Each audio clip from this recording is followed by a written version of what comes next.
So we're going to begin a new series, and this is going to focus on something called the theology of work. Before we understand what is our purpose, we need to go back to the original plan. We need to go back to what was God's first intention. So let's dive in. Work has become how we define ourselves. Work is no longer just about economics. It is about our identity. Thank you, Ransley. The business world has now identified that work has become part of our identity. Interesting language. This is a popular one. If you do what you love, you'll never work a day in your life. This hints towards a dream job. It implies that, hey, look, there is something perfect out there. There's another concept called workism. Workism has become like a twisted religion among the American working class. Workism is a new concept where it believes that work is not only an economic production, but it is the centerpiece of your identity and life purpose. I mean, these are business sources. It has become a twisted religion. If you listen to the language, these secular people are speaking about something that is spiritual. So that's quite unusual. This is another title I saw in another magazine, The Work, Mental Health Connection. How work has become stressful, it's destroying people's mental health, and that you need counselors, you need trainers, you need coaches, performance coaches. Now, I can relate to that. I'm both a counselor and a performance coach. And in fact, people do come to me to get help to see how can they improve their work-life balance. So there's a whole industry that I'm now part of that has come about because of how toxic work is. So it's funny how the work culture has changed so much. Here's another classic phrase. I kept my job and started a side hustle. The idea that, hey, you do your main job and then do your side gig. You do one thing to pay the bills. You do what you love.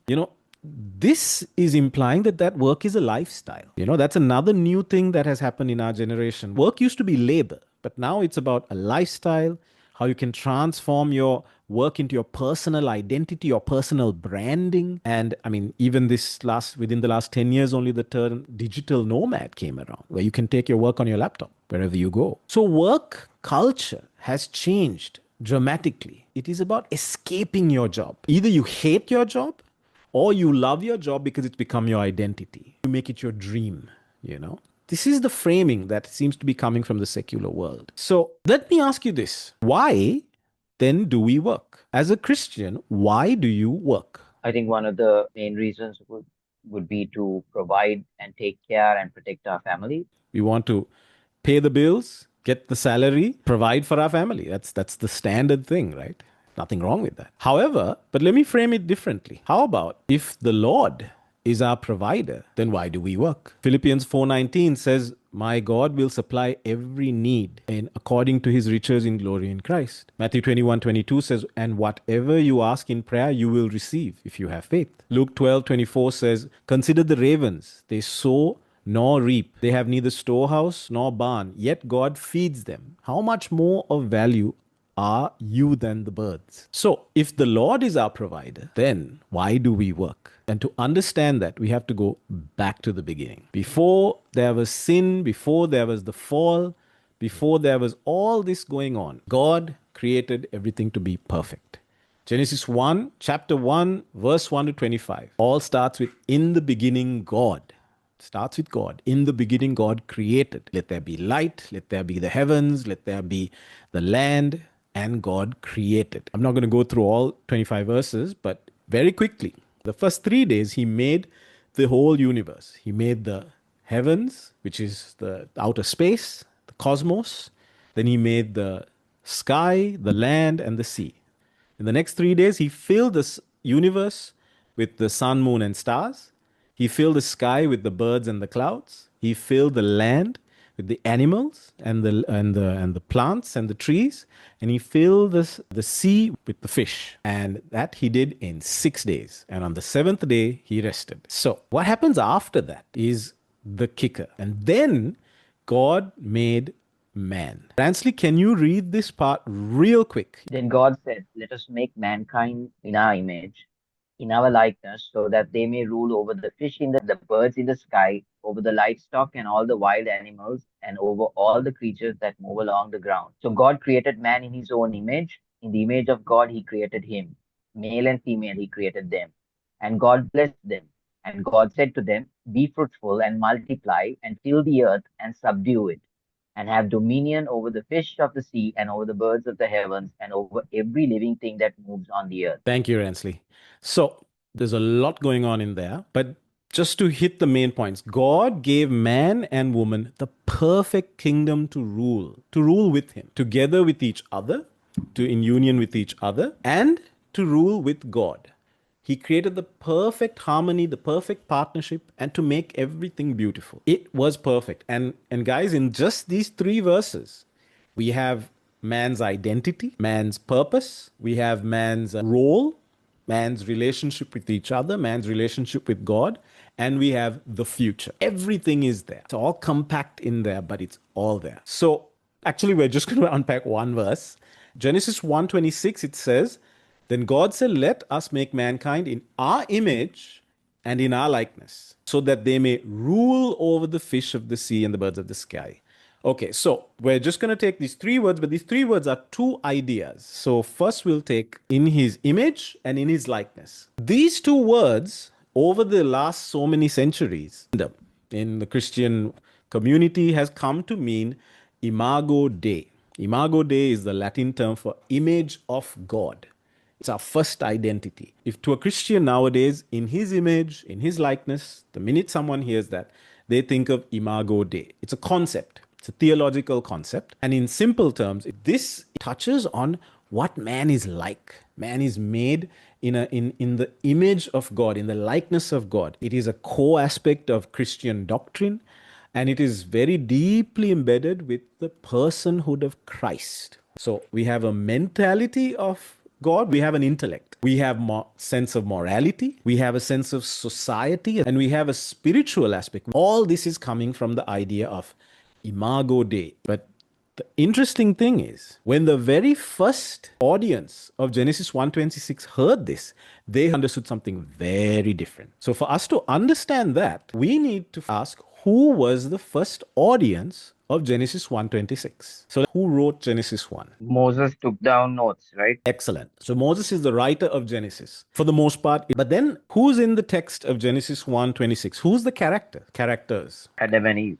Correct. So in the text is Adam and Eve, and then around a couple of thousand years later, God is showing him what happened, and Moses is writing down Genesis. Who is Moses writing this to? His people?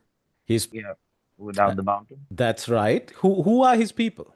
The nation of Israel. That's right. So let's go even more specific. When Moses is writing this to the people who left Egypt, when Moses went, challenged Pharaoh, all the different plagues, let my people go, God parts the Red Sea, and on their path to the promised land. Those are the people he's writing this to. People who were in slavery in Egypt for 400 years. So these were people, although they were God's people, they had a multicultural background. This is their background. They grew up in Egypt working as slaves for kings. They grew up around different gods, different cultural practices, different religious practices, living under Egyptian colonization. They were an ethnic minority. There was racism done upon them. They were oppressed. They were exploited. They were suffering. They had no rights. They were not second class, third class citizens. They were not citizens. They were not even people. They were slaves. This is the culture of the people Moses is talking to. The guy on the left, that is the creator god Marduk. That is from the Babylonian culture. In the middle is the god Amun-Ra. That is the son of God. Ra is the sun god. Amun is the creator god. Amun-Ra is the son of God. Interesting, right? Sounds very familiar. Yeah. So in Egypt, and then on the right is Gilgamesh, the Epic of Gilgamesh, a Sumerian culture. And then we have the people of Moses. They also had their own history. The Abraham, Isaac, Jacob, that's the monotheistic religion. But that is there in mixed with all this Egyptian gods, Sumerian gods, Babylonian gods, all these pagan gods, these polytheistic religions. And that's what they grew up in. That's all they knew. That's the culture that was in and out. I mean, if you compare it to our culture, we're Sri Lankan. We live in Sri Lanka. Some speak Tamil, Sinhala, but we all know English. English is not from our culture. We all watch movies, TV shows, music, which is not made in this country. It's from other cultures. So it's just like that. They were exposed to all these cultures. That's all they knew. In fact, to be more specific, Moses is actually speaking to their kids, the kids of these slaves. Do you remember how many years they were in the wilderness going to the promised land? 40 years. So in those 40 years, new kids are born, new kids are grown, new kids are groomed in a culture. Moses teaching this to them, but at the same time, their parents have taught them only these other cultures. So these other cultures have different origin stories, different ideas of who is human, where do they come from. And in those cultures, and their kings are the ones who have true value because their kings are divine. Their kings are from gods. Amun-Ra is the son of God. Marduk is created from multiple gods and co-man. In fact, in their origin stories, man was actually made to be slaves to serve the gods.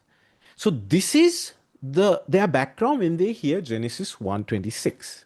Now, why is this a big deal? When they hear that phrase, in his image, in his likeness, they hear two words. Selem, this is the Hebrew word selem, which means image, to be formed, an image, a cutout, a shadow, an idol. That's what they hear. That's the first word. A resemblance. The second word is demut. This means a likeness, to be fashioned, to be shaped, to be resembled, to be a model, to be something like. So the idea here is, if I say, hey, Ransley, can you make a picture in my image? That's the idea. Can you make, a little statue in my likeness? That's what they're hearing. Okay? Now, why is this a big deal? When they hear Selem Demut, this is what they think. Because Selem Demut is an idol. When they hear that, it is a title for the one person only. It is a title for the king of that country. Because in Egypt and in Babylonia and all Sumeria and all these areas, they had statues in the image of their king. Why? The kings were considered sons of God, connected to God. So you worship gods who have idols, and you worship the kings who have idols. This is the culture that the slaves, the children of these slaves of Israel, this is where they come from. So when they hear this, they're like, wait, I am like a king? I'm like one of the gods? That's what they hear. Because that's the title that was used for the king. And these statues back in the day was placed in temples and they were placed in palaces to be worshipped. So when the people of Israel hear this, they're like, my goodness, so we're not made to be slaves according to all these origin stories from Babylon. And so we're actually made to be representatives of God. So we are meant to be statues for God. Because remember, in their culture, the statues were worshipped by all the citizens, worship the statues of the Amun-Ras, the Mard, and of the kings of the time. Now here is Moses saying, God is saying, no. You are a Selem Demut. You are made in God's image. You have that title of being a representative of the gods. The kings were representatives of the gods in our culture, but guess what? God is saying you are a representative of the God. And by the way, Moses knew this very well. He grew up an Egyptian prince. He knew this, and he knew this would make sense when this was told to these people. So let's go on to the next line. So they may rule the fish of the sea, the birds of the sky, the livestock, the animals, all of the ground, to rule the world. So let's unpack that second word. The Hebrew word radah. It means very specific, to rule, to have dominion, to take, to prevail, to reign, to be a ruler. This is used 27 times in the Old Testament. To tread on, to subjugate, to have control, to prevail against, to reign, to have dominion, to have power, to dominate. This is king and queen language. With Selem, your title, and Radah, to rule. Now, if you are made in God's image and you are a Selem Demu, a one who represents God, then it makes sense that you are made to rule the earth. That's what the kings did. That's what the gods of their pagan cultures did. So it's making perfect sense to the people of Israel. Demut, that is the original hearers of the Bible got when they heard this. So right there, first part of this verse is identity. Who am I? I am made in the image of God. I'm made like royalty. And purpose. Purpose is the next line. What am I meant to do? To rule. God made me to be his representative here on earth to rule. See, for us, when we hear rule, we're like, it feels a little odd. It feels like too much power. But for them, it just made perfect sense. So why did God make man? We have heard, the purpose of man is to glorify God, to reflect glory, to have relationship with him, which is all true, which is completely true. But that's not where the Bible starts. The Bible starts with saying, so they may rule as royal representatives. Isn't that interesting? The Hebrew grammar, so in order that they may rule. It's like saying a cup is made so that in order it may hold liquid. So now the question should come, how do we rule? Any thoughts? How do we rule right now? If we're made in God's image and we're made to rule, how do we rule? We rule through our work. We're going to look at Genesis 2. The next chapter explains this. God took the man and put him in the Garden of Eden to work it and take care of it. There we go. So chapter 1, we have man's job title, and here we have the description of his job. This is God's onboarding process. All right, this is your job, this is what you got to do. He is meant to work it. God puts him there to work it and take care of it. The King James calls this work it and take care as dress it and keep it. The Amplified says to cultivate and keep it. ESV says to work it and take care of it. NLT says to tend and watch over it. This is how we rule. So let's unpack these two words very quickly. The word used here for work is abad. Actually, the way you pronounce it is avad. Avad means, it occurs 289 times in the Bible. It is to work, to serve, to labor, to do work for another, to serve as subjects, to serve God, to serve as subjects. There's a king language coming through. To serve as priestly Levitical priests, to till the soil, that's the land, working the land. To make one a servant, a bond servant. To be compelled, to be led, to be enticed, to serve, and to worship. This is the only word in the Hebrew language out of 36 words for the word work. Avad is the only word which means work and worship at the same time. And this is the specific word that God uses for the purpose of man. And this is where the priestly aspect comes in. Because back in the day, going back to that original culture, remember Marduk and Amun-Ra and Gilgamesh and all these other gods? So remember we said the title for the king, right? Selem Demut. It's the priests. The priests were the ones who were doing the important work. They were doing the divine work of serving the king, serving, worshiping God. So this God is saying, this is why I have placed you, to worship me through your work. The next word is shamer. Shamer is to keep, to guard, to observe, to heed, to take control of, to charge, to watch, to protect, to be a watchman, to be a guard, to be a guardian. These are the words that the priests were defined as holy work. They were responsible for serving the people and connecting them to the gods. So it was work, but it was work connected to God, to worship God. This is the pagan culture. So this is how the key words that pop for the role of man in the Old Testament is to being a steward, to what God has given to you, take care of, to be a curator, to be a manager, and to worship him. You worship him, God's creation, you're taking care of it, you're worshiping God. You're taking care of what he has given. You're meant to be a guardian, to take care of what we are responsible for. Our dominion, we have power over this place, the environments where you have control over. You are meant to be a protector.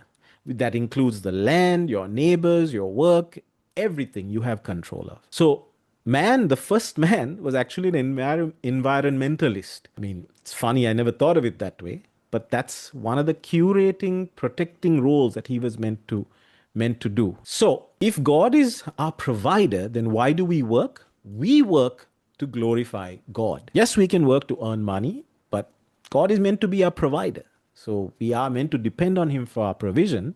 And yes, our work can provide us money as well. But the real reason we were meant to work is to glorify God. Because work reflects aspects of God.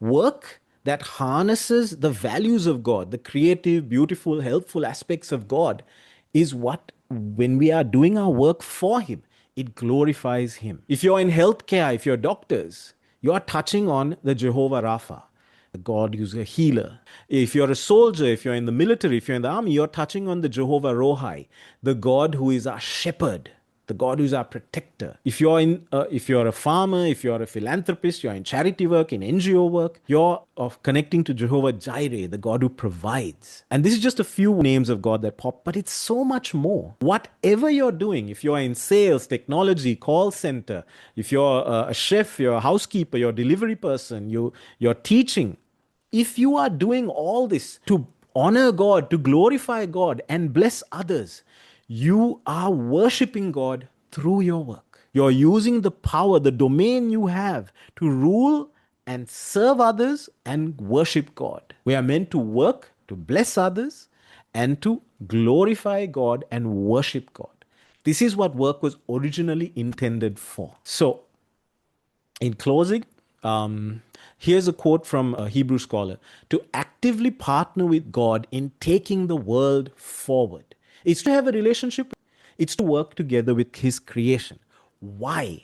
Why are we doing this? Because this is one we were designed to do, and also we are commanded to work. We are meant to work. We are made to work. We are meant to obey His commandments, and His commandments is for our good, because that's what happens to us when we work.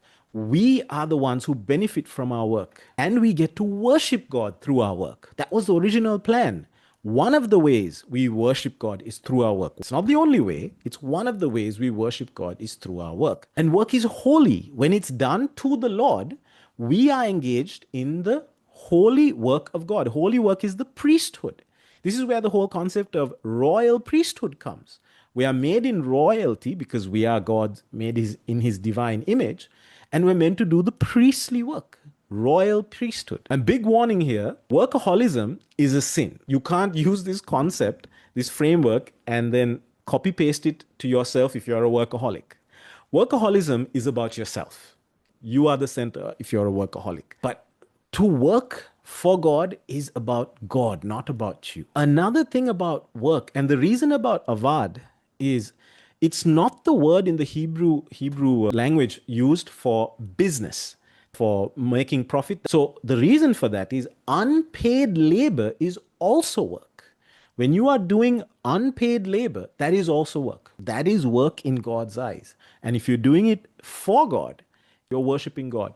Parenting, it's the most important work we are made for. I mean, God hits that very clearly in the next chapter. Parenting, if those of you all who have wives who are staying at home, working from home, staying at home moms, they don't get paid to do that work. They are making a beautiful home, they're serving their husbands, they're serving their families, they're teaching, cooking, cleaning, managing. That's work. And that is them ruling their domain. And if done to honor God, that is worshiping God. So marriage is also a tool, an instrument which can be used to serve God. Therefore, serving your marriage is serving God, it's managing it well, managing it through love, not through force, not through domination. If you're volunteering at a church, at a worship team, on a Sunday school, that's work. If you're volunteering at charity, at missions, you're helping the poor, helping the sick, that's work. In God's eyes, if you're doing it for God and you're using the domain, the opportunities God has given you, that is work. And if you're doing it to glorify God, you are worshiping God. So I'll end there for the moment. Fortunately, we've run short of time.